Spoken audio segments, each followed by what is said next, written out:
Hey kids, welcome back. It's Peter from Piston Ported, and today we are going to show you how to modify a GP chain case cover to accept and use the adjustable Kickstart ramp from any Series 1s through Series 3 Lambretta. This particular modification could work for any GPDL Lambretta, so Italian or Indian, it doesn't matter.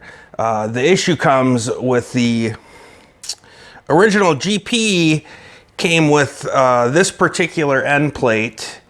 As you can see, it has this ramp right here, and then this ramp is built into the end plate, and it's not movable. You can't adjust when your Kickstart actually engages on this particular end plate. If you look here, I have an original Italian end plate, and as you can see, it doesn't have that ramp section right there. The Italian chain case cover used an adjustable ramp, which essentially is just a ramp like this, and it bolts onto the chain case cover.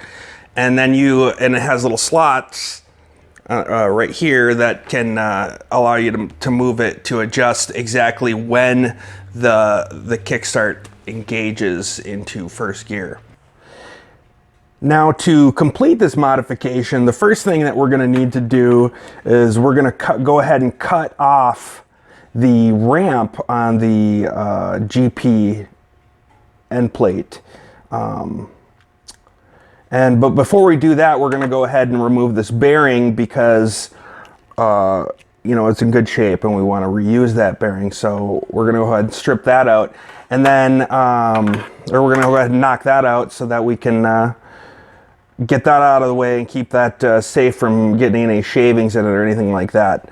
The next part, we will actually, we're going to strip the GP chain case cover, and then eventually we'll get to drilling and tapping the holes. As you can see, the bosses are already there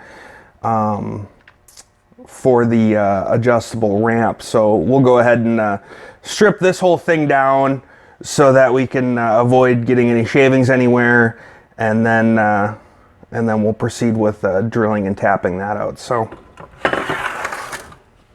I just gave myself just a basic outline of what I'm trying to cut off here. It's not rocket science. I'll just cut it and then shape it, and then away we go. So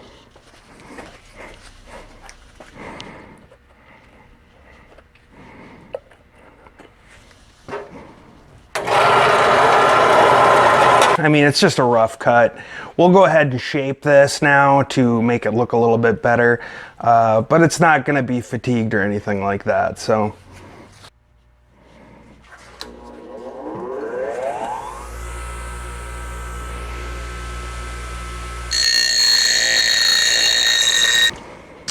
I like to finish all my work with a hand file, just to deburr it and anything like that, get rid of any sharp edges. So I get really weird about that. I just like it to look professional, if you will. That's better. So yeah, that's it. One deburred and trimmed down gearbox end plate.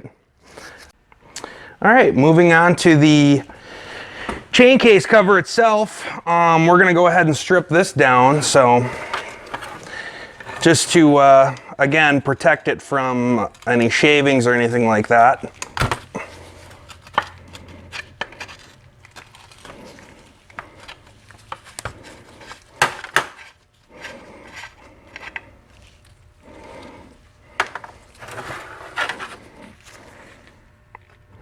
There's a little circlip here that holds the clutch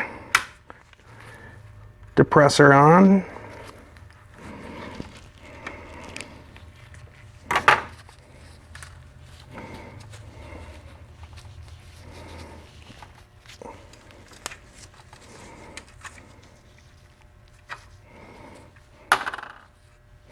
And you see, once you get underneath it, there's another one.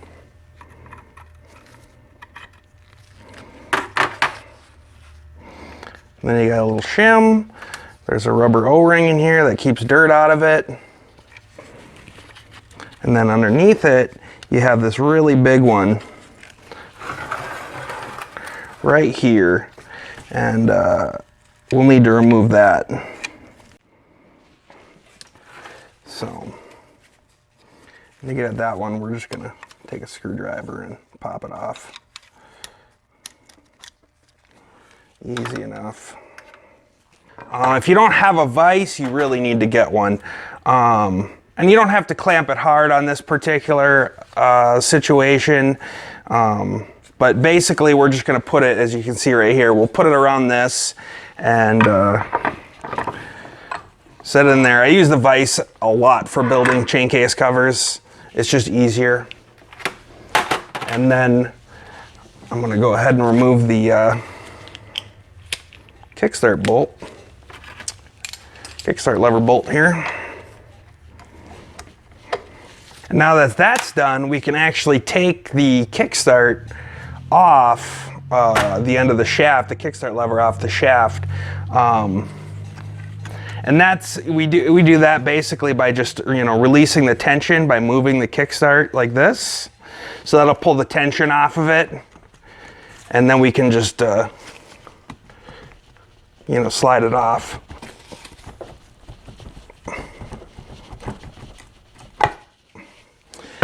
We take that off, and then when you do this, it's going to actually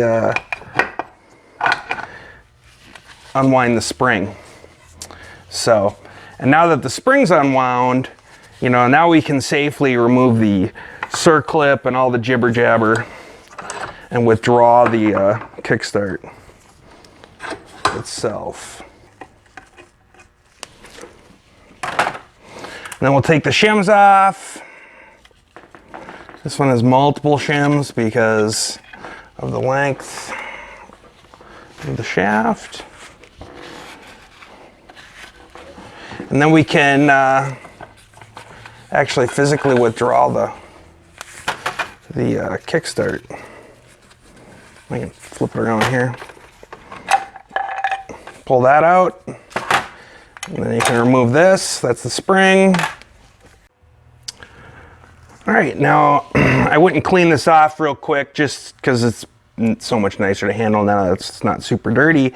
And then I went ahead and made a jig to hold this so that we can drill the holes and things like that. And basically it's just a bolt with some washers.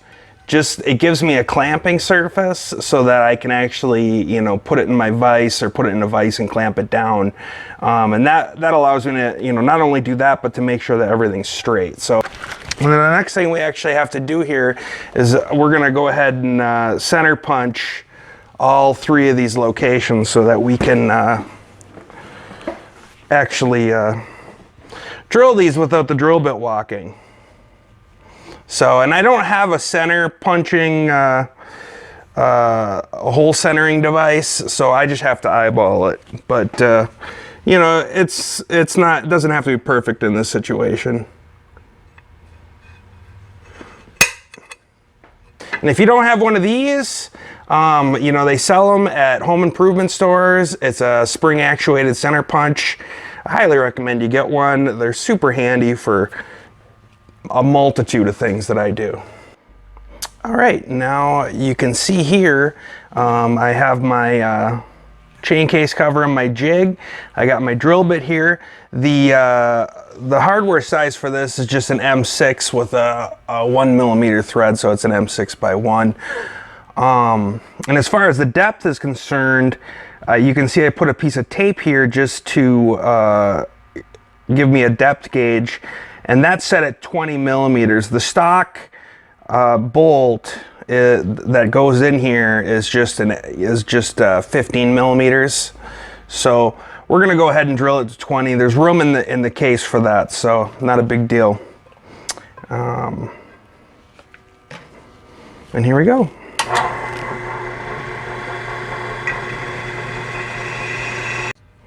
And now continuing on, you can see, I'm going to show you one of my tricks to make sure that all my holes are straight, is I go ahead and I start all of my holes using the drill press. And that way I know that, you know, they'll be straight when I actually get out my hand tool.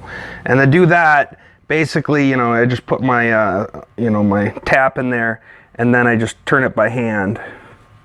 Just to get it started. You know, and then it's aluminum, so it's pretty easy. And then we'll just back that one out. All right, now we're back over here on my vise. I got my my hand tool here, and I already started my holes. So we're just gonna go ahead and tap these holes.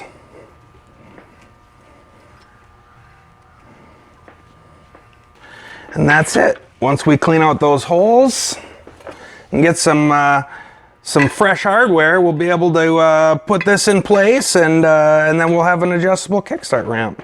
Hope you enjoyed the video. Don't forget to subscribe to our YouTube channel, and look forward to the next time.